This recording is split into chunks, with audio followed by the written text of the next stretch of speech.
आज हम लोग अनसॉल्व का सेट नंबर 7 स्टार्ट करेंगे, जिसका कोड है HZ। और इसमें सबसे पहले हम लोग सेक्शन ए करेंगे। सेक्शन ए में 20 ऑब्जेक्टिव क्वेश्चंस होते हैं। उसका पहला प्रश्न ये है, इन्होंने पूछा कि परिमेय संख्या होगी। ये 4 विकल्प है अपने पास। कह रहे हैं इनमें से परिमेय संख्या होगी √2, √3, √9 और √7। आप जानते हो √9 का मान 3 होता है। बाकी इनके वर्गमूल अगर निकालें तो वो अशांत होंगे, अन्वसानी अनावर्ती हो जाएंगे। तो ये अपरिमेय है, ये अपरिमेय है, ये अपरिमेय है। परिमेय संख्या होगी तो ऑप्शन सी ठीक होगा। पहले क्वेश्चन का सी ऑप्शन करेक्ट होगा। ये सिंपल क्वेश्चन, इससे सिंपल क्वेश्चन क्या ही आएगा। नेक्स्ट है क्वेश्चन 2, किसी द्विघात समीकरण के ग्राफ का आकार होगा। 4 विकल्प है। सबसे पहले लिखा है परवलयाकार, फिर लिखा है आयताकार, फिर इसके बाद लिखा हुआ है सीधी रेखा, और फिर वृत्ताकार। इसे भी लगाना नहीं है, ये सीधा आपको याद होना चाहिए। ये परवलयाकार होगा। ये एक्चुअली आपके कोर्स में है नहीं पूरी तरीके से। अगले साल आप पढ़ेंगे, जब भी कोई इक्वेशन x में द्विघाती होगी और y में एक घाती होगी तो उसका जो ग्राफ होता है वो पैराबोलिक होता है, परवलयाकार होता है। ठीक है, बल्कि x में द्विघाती हो y में एक घाती, या उल्टा भी कह सकते हैं। अगर y में द्विघाती और x में एक घाती है तब भी उसका जो ग्राफ है वो क्या होगा, परवलयाकार। तो इसको करने के लिए भी आप एक स्टेटमेंट याद कर लीजिए कि अगर कोई इक्वेशन x में द्विघाती और y में एक घाती है तो वो क्या होगा, परवलयाकार। उल्टा भी कह सकते हैं, अगर y में द्विघाती और x में एक घाती है तब भी उसकी इक्वेशन क्या होगी, पैराबोलिक होगी। अगले साल 11th में आप जब पढ़ेंगे तो ये सर्कल, पैराबोला, ये सब चैप्टर है, टॉपिक है अलग से, तो पढ़ेंगे, इनकी इक्वेशंस भी पढ़ेंगे। Next question is question number 3, x/a is equal to y/b। एक इक्वेशन ये दी हुई है। दूसरी इक्वेशन है ax + by is equal to a² + b²। ये 2 समीकरण है और यहां से इन्होंने y का मान पूछा है। 4 विकल्प है, ऑप्शन हम नोट नहीं कर रहे हैं। हम लोगों को y का मान निकालना है, इसका मतलब x का विलोपन करना होगा। अगर विलोपन करेंगे यहां पर तो x को गायब कर ले, मान निकल आएगा। यहां से x का मान निकाल लो, पहली इक्वेशन से आप x का मान निकाल लो। x बराबर होगा ay/b। x की वैल्यू यहां से अगर निकाले जाएंगे तो a उधर मल्टीप्लाई करेगा ay, x बराबर हो जाएगा ay/b, इक्वेशन नंबर 1। और ये तो है ही। अब इसमें वैल्यू पुट करें, x की वैल्यू क्या है, ay/b। x की वैल्यू यहां पर पुट कर देंगे, क्या है, ay/b प्लस by बराबर a² + b²। सीधी बात है, जब वहां से x का मान तुम रख दोगे तो सब कुछ y में हो जाएगा और y का मान निकल आएगा। इन दोनों में कॉमन क्या है, इन दोनों में कॉमन है y। अगर y यहां से कॉमन ले तो a और a की गुणा क्या होगी, a²। a और a की गुणा a²/b। y कॉमन ले ले तो क्या होगा, b बराबर a² + b²। फिर y ऐसे ही लिखेंगे, a² एलसीएम लेंगे तो b और b की गुणा क्या होगी, b²। b और b की गुणा होगी b² बटे में b बराबर a² + b²। ये यहां से कैंसिल हो गया तो y बराबर क्या होगा, b उस तरफ जाएगा तो y बराबर b। ऑप्शन देख लें, कहीं पर y का मान अगर b होगा तो वो ऑप्शन करेक्ट होगा। तो हम देख रहे हैं तीसरे क्वेश्चन का सी ऑप्शन बिल्कुल करेक्ट है। देखिए next question is question number 4। इसमें कह रहे हैं कि इस समीकरण का कोई वास्तविक मूल नहीं है। ये समीकरण है, ये कह रहे हैं इसका कोई वास्तविक मूल नहीं है, तो a का मान हमें निकालना है। बल्कि a के लिए रेंज दे रखी है कि a का मान किससे बड़ा या छोटा होगा। इसका कोई वास्तविक मूल नहीं है। वास्तविक मूल नहीं है का मतलब होता है काल्पनिक है। जिसका भी मूल वास्तविक नहीं है, वास्तविक ना होने का मतलब ही होता है अगर कोई वास्तविक नहीं है इसका मतलब वो काल्पनिक है। और अगर मूल काल्पनिक होते हैं तो उसका जो डिस्क्रिमिनेंट होता है, व्युत्कर होता है, वो 0 से छोटा होता है। ये फार्मूला आपको बताया गया है कि अगर मूल काल्पनिक हो, काल्पनिक का मतलब ये है कि जो वास्तविक ना हो, अगर वास्तविक नहीं है तो जो उसका व्युत्कर होगा वो 0 से छोटा होगा। अब इसमें वैल्यू पुट कर ली जाए। b की वैल्यू आप देखेंगे तो -4 है, ए की वैल्यू अगर देखें यहाँ पर तो 1 है, और सी एक्चुअली सी नहीं, सी क्या है, ए है, सी ए है, ये ए है, ए का मान 1, ये बी और ये सी, सी की वैल्यू तो ये हो -4 का वर्ग 16, 4 एक कम 4, -4 ए लेस देन 0। दोनों बच्चों में 16 घटाने पर 16 घटाओ 16, 16 कट गया, 16 घटाओ 0 -16। दोनों बच्चों में -4 से भाग, दोनों पक्षों में -4 से भाग, माइनस माइनस कट गया, 4 4 कट गया, ये हो गया। फिर माइनस से वहां 4 से वहां भाग करो, माइनस माइनस कट गया, 4 चक्कू 16। और नियम ये हमने बताया है, जब भी कभी निगेटिव नंबर से मल्टीप्लाई या डिवाइड करते हैं तो यहाँ जो साइन होता है वो चेंज हो जाता है, तो लेस देन क्या हो जाएगा, ग्रेटर। जब भी निगेटिव नंबर से गुणा भाग करेंगे तो साइन चेंज होगा, तो ऑप्शन आ जाएगा a less than 4। a less than 4 जो है वो चौथे का डी ऑप्शन करेक्ट है, चौथे का डी ऑप्शन करेक्ट है, a लेस देन 4। ठीक है, समझ आ गया होगा। जब भी कोई मूल जो है आ जाए वास्तविक नहीं है, इसका मतलब काल्पनिक है, काल्पनिक है इसका मतलब उसका व्युत्कर 0 से छोटा होगा। अगला एक सीरीज दे रखी है, ये कह रहे हैं इसका 10वां पद निकालना, इसका 10वां पद निकालना है। तो इसमें a क्या है, पहला पद है √2, डिफरेंस कैसे निकलेगा, दूसरे से पहला घटा के 2√2 माइनस √2।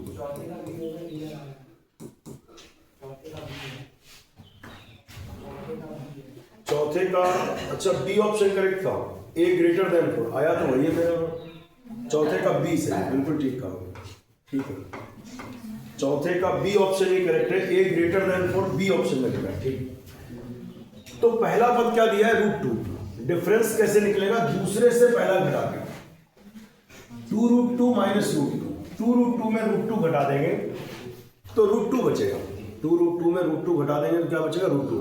जो नहीं घटा पाते उनको तरीका बताते हैं, इसमें से √2 कॉमन ले लीजिए। अगर ऐसे नहीं घटाते बनना तो √2 कॉमन लिया तो 2 बचा, √2 कॉमन लिया तो 1 बचा, और फिर 2 में से 1 या 1 और 1 × √2, ये होता है तरीका। वरना तो सीधा भी समझना चाहिए, 2√2 में से √2 हटा दो, √2 बचेगा।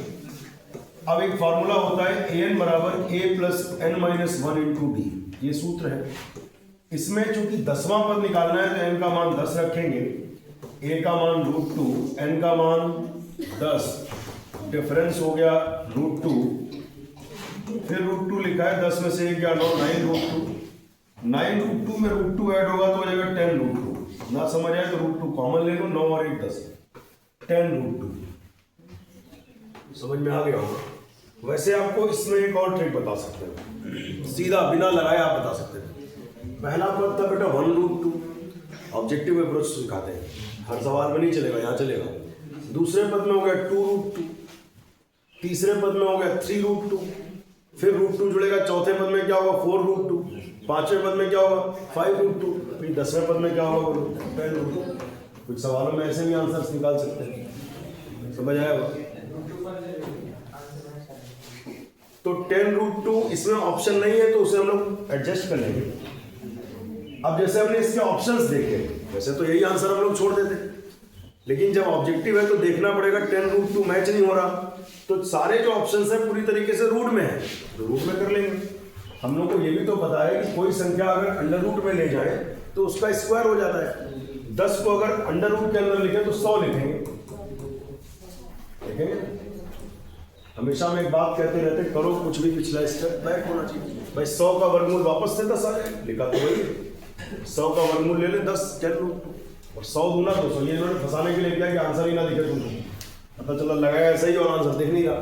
तो रूट में है तो रूट में करिए, √200, तो 5वें क्वेश्चन का सी ऑप्शन करेक्ट है। ठीक है, नेक्स्ट देखिए क्वेश्चन 6 देखिए। इसमें लिखा है, एक सीरीज दे रखी है, एक टेबल दे रखी है और इसका हमें माध्य निकालना है। माध्य आप फॉर्मूला जानते ही हो, x बार बराबर होता है sigma fi xi upon sigma fi। ये आपका हो गया fi, xi इसका मिड ले लेंगे, इसका मध्य बिंदु ले लेंगे, 0 से 5 के बीच में 2.5 हो जाएगा 2.5, इन दोनों को जोड़कर आधा कर दो। 5 और 10 के बीच में 7.5 7.5, 10 और 15 के बीच में हो जाएगा 12.5, जोड़ के आधा कर दो। इसमें तो 5 का डिफरेंस है, 5 का आधा 2.5 जोड़ दो इधर, 15 और 20 के बीच में देखेंगे तो हो जाएगा 17.5। अब हम यहाँ पर क्या करने वाले हैं, FI/XI की तरफ बढ़ेंगे। तो 25 दूना 50 और 1 अंक बाद दशमलव लग जाएगा। 75 चक्कू होता है 300, 1 अंक बाद दशमलव लग जाएगा, हालांकि वो 0 छोड़ते चल सकते हैं। 125 6 का करना पड़ेगा, 6 पंचे 30 का 0 हासिल लगे 3, 6 दूनी 12, 3 15 का 5 हासिल 1, 6 कम 6 1 7 75 दशमलव। इससे गुणा करोगे 175 1 कम 175 और 1 0, लेकिन 1 अंक बाद दशमलव, तो वो 0 का कोई मतलब नहीं, ये नंबर जोड़ लीजिए। ये हम जोड़ते हैं, 2 4 6 6 6 12 और 10 22, 10 6 16 4 20 2 22, ठीक है। 5 5 10 5 15 का 5 हासिल 1 1 3 4 4 7 11 11 7 18 18 का 8 हासिल 1 1 1 2, 5 5 10 5 15 का 5 हासिल 1 1 3 4 4 7 11 7 18 के 8 हासिल 1 1 2, ठीक है। अब 285 इसका सम आ गया FI/XI और सिग्मा FI आ गया 22। हम इसे काट लेते हैं, दशमलव में आंसर दिए 2 1 कम 2 2 1 कम 2 2 1 कम 2 2 चक्कू 8, 2 दूनी 4 1 5, 1 बचा 10, 2 पंचे 10। फिर ये काट ही लेते हैं, पहले 11 1 कम 11 3 14, 11 1 कम 11 3 14, 3 बचे तो 32 हो जाएगा, और 32 में 11 3 33 तो जाएगा नहीं, 11 दूनी 22 जाएगा। 12 दशमलव में एक ही ऑप्शन है, C ठीक हो जाएगा।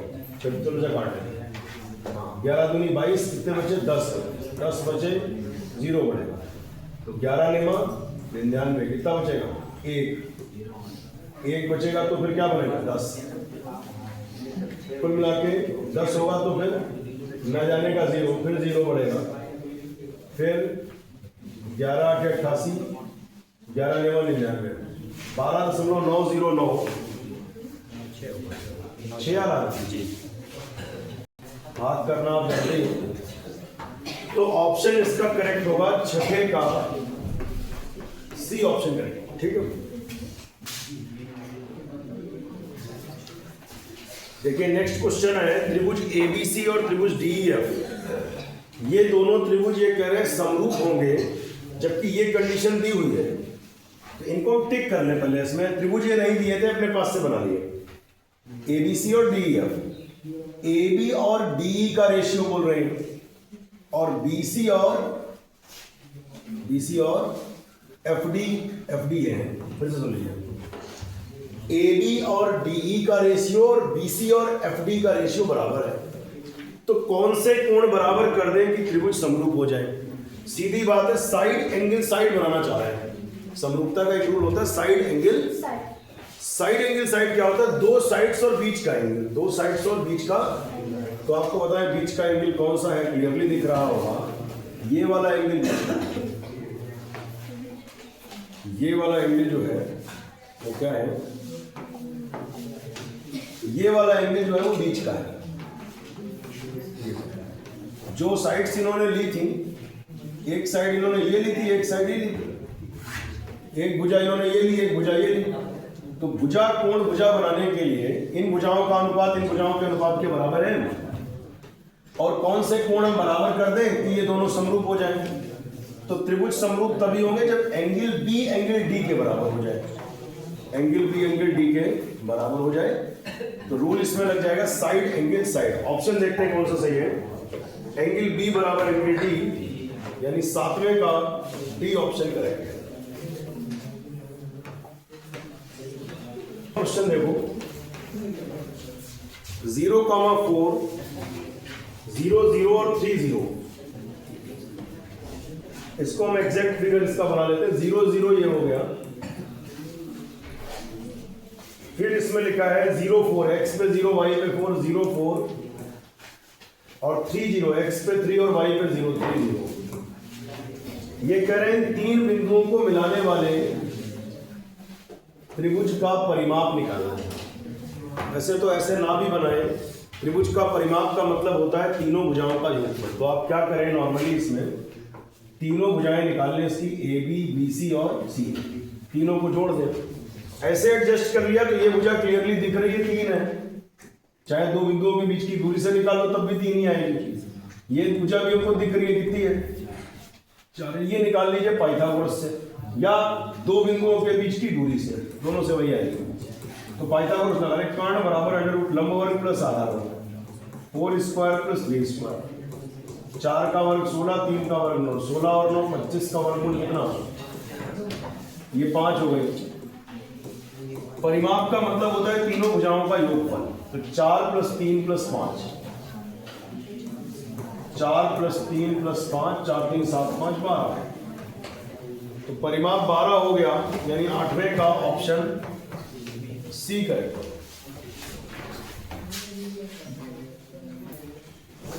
देखिए next question, 3 tan a is equal to 4 और हमें यहां पर sec a निकालना है। सबसे पहले यहाँ पे tan a की वैल्यू देख लेते हैं कितनी है, 4/3 है, 3 उठा के बटे में कर लिया। अब sec a चाहिए अपने पास, दो ऑप्शन है, या तो एक त्रिभुज बना के पाइथागोरस से कर लें, या सर्व समीकरण हम लोग जानते हैं कि sec स्क्वायर थीटा बराबर होता है 1 + tan स्क्वायर थीटा। ये सब समीकरण सभी जानते हैं, sec square theta 1 + tan square theta होता है। tan a का मान रख दो 4/3, 4 का वर्ग 16 और 3 का वर्ग 9, 9 एकम 9 और 16 25/9, वर्गमूल लेंगे तो sec a हो जाएगा 25 का वर्गमूल 5 और 9 का वर्गमूल 3, प्लस माइनस लगना चाहिए वर्गमूल लेने पर, लेकिन अपना जो सिलेबस है 10th का उसमें कोण हमेशा 0 से 90 के बीच रखी है अपने को, इसलिए +5/3 ही लेना है, दिया भी नहीं कर -5/3, तो 90 का डी ऑप्शन करेक्ट होगा, 90 का डी ऑप्शन करेक्ट है 5/3। ठीक है, 10वां देखिए, tan alpha plus cot alpha is equal to 5 और ये चाहिए, तो देखने से भी लग रहा होगा इसका अगर वर्क कर दे तो ये मिल जाएगा, तो दोनों बच्चों में वर्क करने पर tan alpha plus cot alpha का होल स्क्वायर, उधर लिखेंगे 5 का वर्ग, a प्लस b का होल स्क्वायर तो क्या हो जाएगा a square plus b square plus 2ab 2 tan alpha into cot alpha, और 5 का वर्ग कितना 25, tan square alpha plus cot square alpha, इस cot को लिख देंगे 1/tan, cot को लिख देंगे 1/tan बराबर 25, tan कट गया, tan square alpha plus cot square alpha, 2 एकम 2, 2 उधर जाके घटा दीजिए, 25 था प्लस 2 उधर जाएगा तो -2, और 25 में 2 जाएगा तो कितना हो जाएगा 23। अब ऑप्शन देखते हैं 23 कहां पर है, तो हम देख रहे हैं 10वें क्वेश्चन का सी ऑप्शन करेक्ट है, इसका नाम, इसका मान है 23। 11वां देखिए, साइन थीटा बराबर कॉसेक थीटा, साइन और थीटा के बारे में बता भी दिया 0 से 90 तक है, ये अच्छी बात है, देना चाहिए हर सवाल में इनको, और बताओ मान बताना है। तो आप जानते हो साइन और कॉसेक में ऐसा कौन सा है जो मान बराबर 90 ही होता है, साइन 90 कॉसेक 90, हालांकि लगाना चाहते हो तो तरीका वो भी बता देंगे। कॉसेक को 1/sin लिख सकते हैं, चाहे तो थीटा के जो मान दिए वो रख कर देख लो, कई तरीके होते हैं, ऐसे ही सोच लो कि ऐसा कौन सा कोण जिनके साइन और कॉसेक बराबर हो, या जो ऑप्शंस दिए हैं थीटा के मान वो थीटा के मान रख कर देख लो, या इसको सॉल्व कर लो, सॉल्व कर लो। कॉसेक मतलब 1/sin, साइन साइन गुणा क्या होगी sin square theta is equal to 1, वर्गमूल ले लें स्क्वायर हट जाएगा, sin थीटा 1 का वर्गमूल 1, प्लस माइनस 1 इसलिए नहीं क्योंकि थीटा का मान 0 से 90 में है, तो वहां पे सब पॉजिटिव है। साइन में एक मान किसका होता है बेटा, साइन में एक मान होता है 90 अंश का, तो सी ऑप्शन करेक्ट होगा। 11वें का साइन 90, 90 को π/2 भी कहते हैं, पाई मतलब 180 अंश, 180 का आधा 90, तो थीटा की वैल्यू आ गई π/2। एक बार फिर से देख लें कि 11वें के सी में ही π/2 लिखा है, हाँ 11वें का सी से। अगला क्वेश्चन देखें, sine theta minus cos theta equals to 0, तो ये मान चाहिए, तो माइनस का कॉस थीटा उधर जाएगा तो प्लस कॉस थीटा, अब दोनों बच्चों में कॉस थीटा से भाग कर दो, या समझ लो ये कॉस थीटा इधर कर लिया, ये कॉस थीटा से यहाँ भाग तो कॉस कॉस कट गया 1 आ गया, साइन अपॉन कॉस क्या हो गया tan, tan में एक मान किसका होता है 45 अंश, tan tan हटा दीजिए, थीटा 45 अंश हो गया। अब थीटा 45 यहाँ पे रख देंगे, साइन पावर 4 थीटा 45 अंश रख दिया, थीटा 45 अंश रख दिया। साइन 45 का मान होता है 1/√2 की पावर 4, कॉस 45 1/√2 की पावर 4। पावर 4 का मतलब होता है 4 बार गुणा। वैसे तो ये 2 बार में 1/2 और 2 बार में 1/2 होगा तो 1/4 बनेगा। जिसे ना समझ आता हो उनके लिए हम स्टेप बढ़ा दे रहे हैं। पावर 4 का मतलब कितनी बार गुणा होती है बेटा? 4 बार। हालांकि जोड़ भी सकते थे, एक ही जैसे थे, लेकिन चलिए हम ऐसे लिखते हैं, सबको समझ में आ जाए इसलिए ऐसा कर रहे हैं। पावर 4 का मतलब इसी टर्म की गुणा कितनी बार करनी है? 4 बार। इसी टर्म की गुणा 4 बार। और ये आपको पता होगा कि 1/√2 की गुणा करें तो 1 × 1 1, √2 की गुणा 2 होती है, ज्यादा यूज होता रहता है। √2 की गुणा 2 होती है। सेम वहां भी √2 की गुणा कर लीजिए 2 और √2 की गुणा कर लीजिए 2, 1/4 प्लस 1/4, 2/4 1/2। ऑप्शन इसका कौन सा है ये देख लें। 12वें क्वेश्चन का ऑप्शन बी करेक्ट है। इसमें एक और तरीका हो सकता है, जैसे 1/√2 की पावर 4 सॉल्व करना था, इसको एक और तरीके से समझते हैं। क्योंकि मान लो बहुत बड़ी पावर हो तो क्या हम ऐसे गुणा करेंगे? ये तो तरीका बहुत अच्छा नहीं हुआ। 1/√2 की पावर 4 है, इसे और कैसे कर सकते हैं? तो बेटा 1 की घात कुछ भी हो, रूट का मतलब होता है घात 1/2, ये तो पता ही होगा सबको। अंडर रूट का मतलब होता है घात कितनी है? 1/2। 1 की घात 4 1, ये पावर की गुणा होगी, 1/2 और 4 की गुणा होगी, 2 दूनी 4। अब ये बचेगा 1/2 स्क्वायर, और 2 स्क्वायर क्या होता है? 4। कुल मिला के वही आया 1/4, और उधर भी वही आएगा तो दोनों जोड़ के 2 होगा। ऐसे भी कर सकते हैं। देखिए नेक्स्ट क्वेश्चन है, इन्होंने कहा एक बिंदु Q से वृत्त की स्पर्श रेखा की लंबाई 24 है। एक बिंदु है Q, ध्यान दें, एक बिंदु है Q, इससे वृत्त की, ये वृत्त हो गया, इसकी स्पर्श रेखा की लंबाई 24 है। आगे कह रहे हैं कि Q से वृत्त के केंद्र की दूरी 25 है, वृत्त की त्रिज्या ज्ञात करना है। इसमें सिंपल एक थ्योरम लगनी है। थ्योरम ये लगेगी कि स्पर्श रेखा और स्पर्श बिंदु से जाने वाली त्रिज्या परस्पर लंबवत होते हैं। अभी लिखने मत लगना, क्योंकि ऑब्जेक्टिव है, आपको मन में सोच लेना है केवल कि स्पर्श रेखा और स्पर्श बिंदु से जाने वाली त्रिज्या परस्पर लंबवत होते, तो 90 डिग्री हो गया। अब सीधी बात है कि ये समकोण त्रिभुज है तो इसमें पाइथागोरस प्रमेय लग सकती है, और त्रिज्या को हमने क्या मान लिया? हाँ, पाइथागोरस लगाएंगे लग जाएगा। 90 के सामने कौन होता है? यानी OQ square is equal to PQ square plus OP square. OQ की वैल्यू आ जाएगी 25, PQ की वैल्यू हो जाएगी 24, और OP की वैल्यू है 8। अब इसे कर लें, 25 का वर्ग 625, 24 का वर्ग कितना? 576, तो 625 प्लस 576 इधर आया -576, घटाएंगे 15 में से 6 गए 9, 11 में से 7 गए 4, और 5 गए 0। 49 का वर्गमूल कितना? 49 का वर्गमूल जो है 7 सेंटीमीटर में था, सेंटीमीटर ही रहेगा। ऑप्शन देखते हैं इसका कौन सा करेक्ट है? 13वें का ए ऑप्शन करेक्ट है। इसके बाद देखिए क्वेश्चन नंबर 14, क्या सवाल कह रहा है?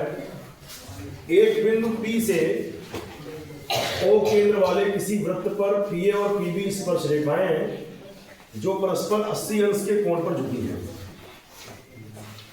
अच्छा, एक वृत्त बना लेते हैं और इसी पर स्पर्श रेखाएं जो खींची गई हैं किसी बिंदु P से, एक इस बिंदु से स्पर्शी खींची गई है और एक इसी पॉइंट से और स्पर्शी खींची गई है।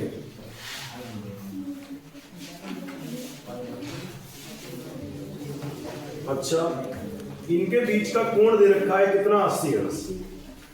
तो कोण POA निकालना है। केंद्र यहां पर मान लेते हैं, केंद्र से इसको भी मिला लीजिए, केंद्र से इसको मिला लीजिए, स्पर्श बिंदु को, और केंद्र को यहां से निकाल दें। अब एक बार फिर से पूरा क्वेश्चन समझते हैं क्या है। इसमें कह रहे हैं, इसमें क्वेश्चन ये कह रहे हैं कि एक बिंदु P से O केंद्र वाले किसी वृत्त पर PA और PB स्पर्श रेखाएं खींची गई। PA और PB स्पर्श रेखाएं खींची गई जो परस्पर 80 अंश के कोण पर झुकी गई। इन स्पर्श रेखाओं के बीच का कोण 80 अंश है। तो कोण POA ये वाला कोण पता करना है, ये वाला कोण पता करना। ऐसे ही बहुत लिखेंगे नहीं, ये जो ऑब्जेक्टिव है थ्योरम्स जो अप्लाई होंगी समझाते चलेंगे और लगाते चलेंगे। एक सिंपल सी बात है कि स्पर्श रेखा और त्रिज्या परस्पर लंबवत होते हैं, तो ये कोण कितना है 90 अंश। स्पर्श रेखा और स्पर्श बिंदु से जाने वाली त्रिज्या परस्पर लंबवत होते हैं, तो ये 90 अंश हो गए। 90 90 180 और चतुर्भुज के चारों कोणों का योगफल 360 अंश होता है। तो 90 90 180 और 80 हो गए, यानी इन दोनों का योगफल भी 180 होगा। 180 में 80 हो गया तो ये बचा कितना 100। 100 में आधा आधा कर दो 50, क्योंकि ये सर्वांगसम, या ऊपर से भी निकाल सकते हैं। तो सर्वांगसम करेंगे तो ये 40 हो जाएगा और फिर ये निकल आएगा। ये सर्वांगसम कैसे है, पहले ये 100 समझ लीजिए फिर से एक बार। भाई चतुर्भुज के चारों कोणों का योगफल 360 होता है। 90 90 180, जब ये 180 है तो ये भी जुड़ के 180 बनेगा, तभी तो 360 होगा। तो 90 90 180 180 हट गया। अब इन दोनों का योगफल 180, 180 में 80 है तो ये कितना बचा 100। लेकिन ये पूछ केवल इतना ही रहा है बेटा। ये त्रिभुज अगर सर्वांगसम हो जाए तो ये वाला कोण 50 अंश हो जाएगा।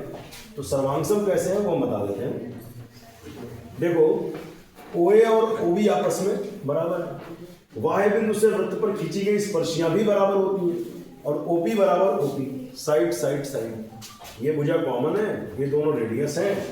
वाह्य बिंदु से वृत्त पर खींची गई स्पर्शियां बराबर, और भी चीजें बराबर थी लेकिन कोई 3 चीज कर दो। साइड साइड साइड से हम ये कह सकते हैं दोनों त्रिभुज सर्वांगसम। सर्वांगसम त्रिभुजों के संगत अवयव बराबर होते हैं। 100 का आधा है 50 50, तो ऑप्शन इसमें ठीक होगा। कोण POA कितना हो जाएगा, POA कितना हो जाएगा 50 अंश हो जाएगा। ठीक है, समझ आया सबको। एक और देखते हैं 15वां। R त्रिज्या वाले त्रिज्यखंड का क्षेत्रफल जिसका कोण थीटा डिग्री होगा। बेटा सीधे त्रिज्यखंड के क्षेत्रफल का सूत्र पूछ रहे हैं, लिख दो त्रिज्यखंड के क्षेत्रफल का सूत्र पाई r स्क्वायर थीटा बटे 360। तो जब हम पहला ऑप्शन मिलाने गए तो उसमें r स्क्वायर है ही नहीं, पहला तो गलत हो गया।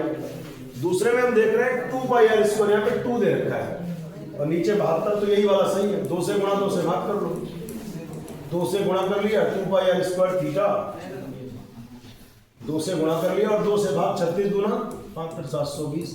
तो ऑप्शन इसमें ये वाला सही हो जाएगा 15वें का डी ऑप्शन।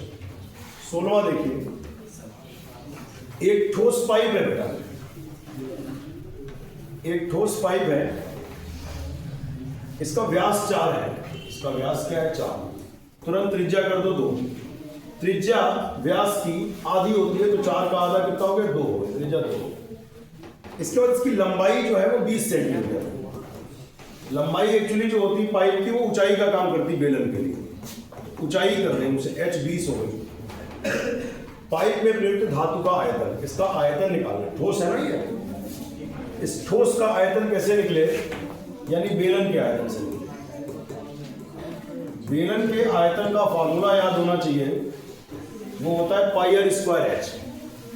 अब इसमें देखना है ऑप्शन से पाई दिया हुआ है, रखा नहीं है तो हम भी नहीं रखेंगे।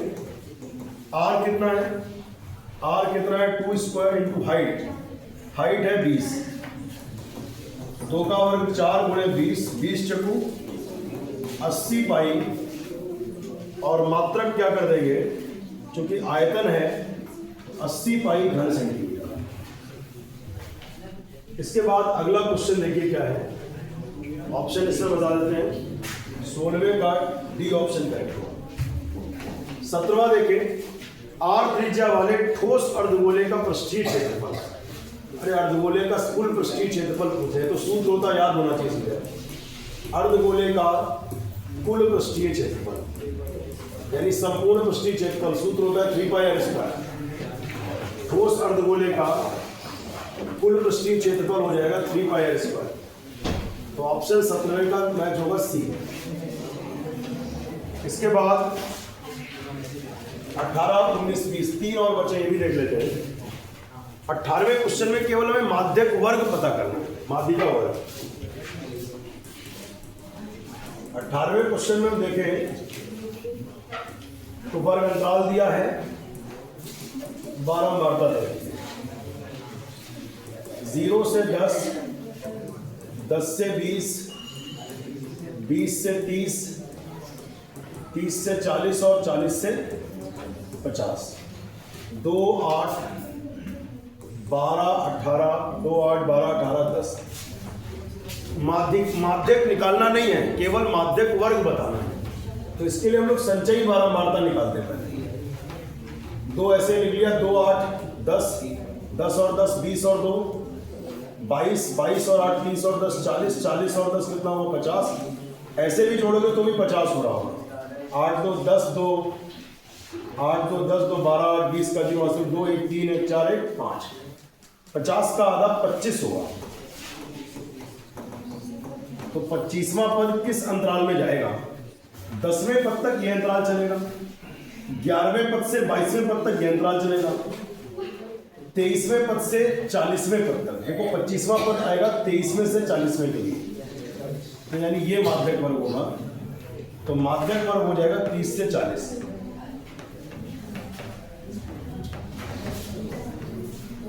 माध्यक वर्ग हो जाएगा 30 से 40। ऑप्शन सही होगा इसका सी। 18वें का सी ऑप्शन करेक्ट होगा। 19वां